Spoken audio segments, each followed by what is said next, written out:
It's 2:34 p.m. on the afternoon of Thursday, the 24th of July, 2008. This is Mark Strassman, reporter with Etopia News. We're on the web at www.etopianews.com. I'm in Santa Monica today talking to Paul Scott, founder and board member of Plug-in America. Welcome to Etopia News. Thank you, Mark.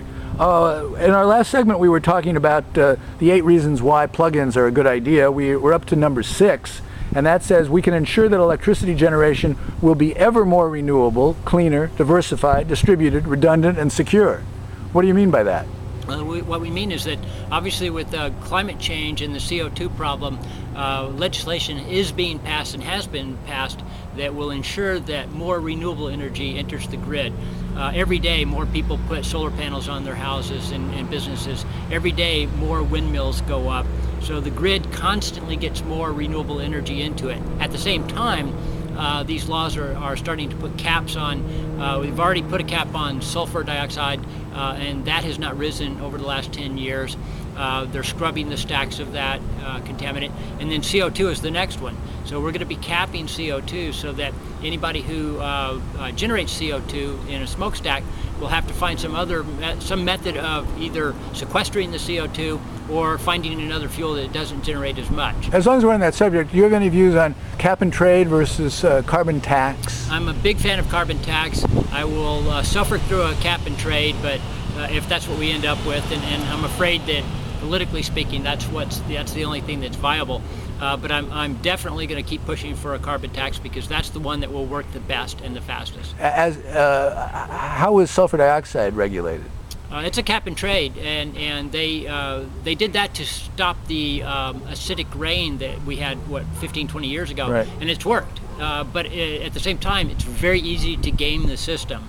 And with sulfur dioxide, that was something that a cap and trade really did work best for. There was not so much a way of taxing that, whereas with CO2, you definitely can tax that very easily at the point of purchase, and that gives people an economic reason not to use as much of it. And it is really as market-driven as cap and trade because things are taxed, and that has to be factored into their pricing and purchase. Absolutely. For other commodities.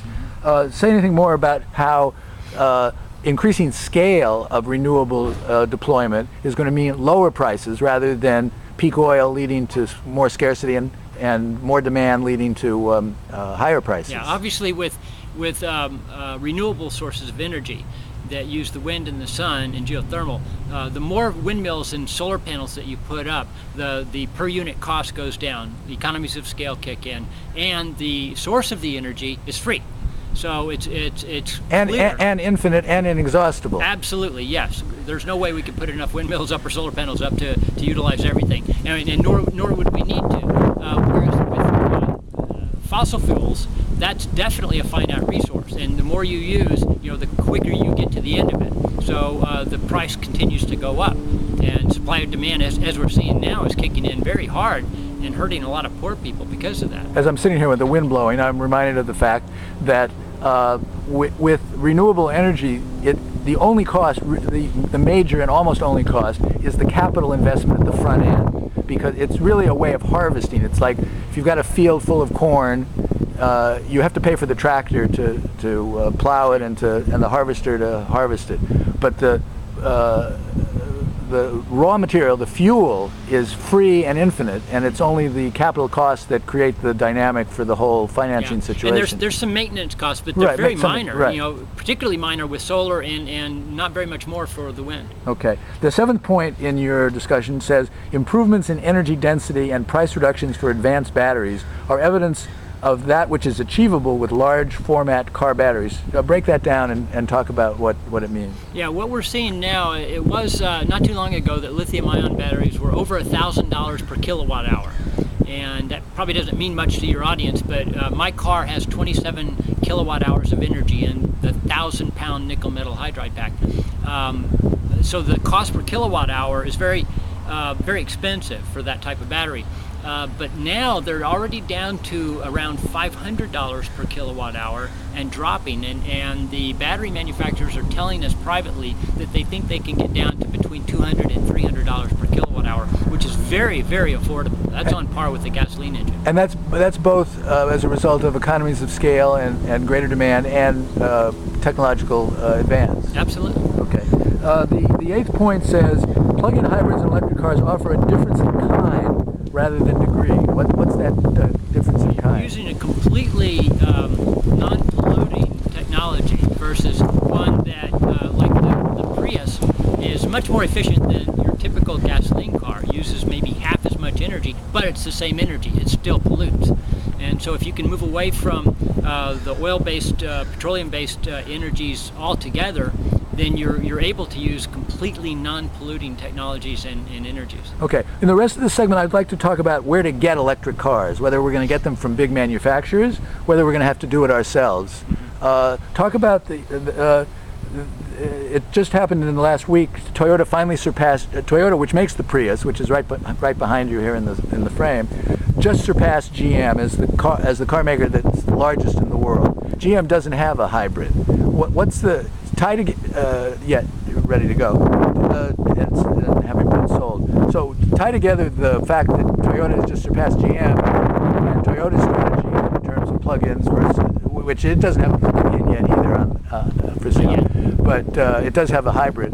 Talk about the strategies that these two companies pursued and how their fate has depended so far and how it may depend in the future on that. Well, clearly GM made some serious miscalculations when they opted not to go with efficient vehicles and instead went wholly with the big inefficient vehicles because they were making good money on those. And Toyota took a different approach. They made a very efficient line of vehicles. They added a few inefficient trucks to it because Americans like those big inefficient trucks. And so they were willing to dip their toe into that pond and make some money. But at the same time, they kept very viable their very efficient line of vehicles because there definitely was a market for that. And as gasoline grew in price, that market grew dramatically, and now you see it, you can't even find a new Prius anymore. You got to get on a waiting list, and used Priuses are costing practically new prices. How about the resale value of SUVs? What resale value of SUVs? They're shipping them down to Mexico and selling them very cheap. Okay. Because Mexicans have really cheap gasoline. All right. Talk about this. GM has seen the light maybe belatedly and is working on the Chevy Volt.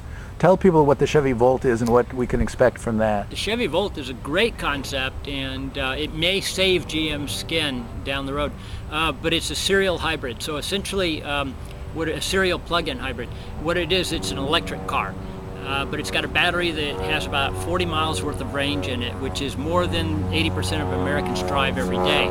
So you charge the car at night off of cheap non-peak hours electricity, and then you drive to and from work or the store or whatever, and you haven't used any gasoline whatsoever.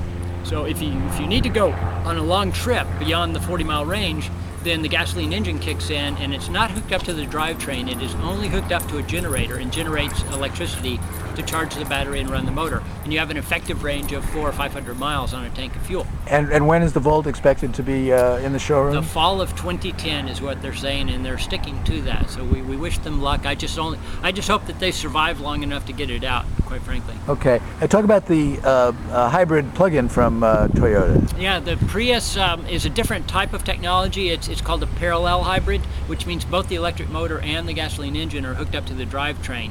It's a very efficient way to drive. However, you can't go very far on electric only. And so that's the detriment in my mind, because I want to drive without gasoline at all. And the Chevy Volt will do that. Whereas the plug-in Prius will have, I think you can get up to about 50 miles an hour before the gasoline engine kicks in, but it will always kick in at some point. But you'll double or triple the efficiency of the current Prius, up to 100 to 150 miles per gallon. Okay, in our next segment we're going to talk about all electric cars, but thanks for talking to us about these partially electric cars on Utopia News.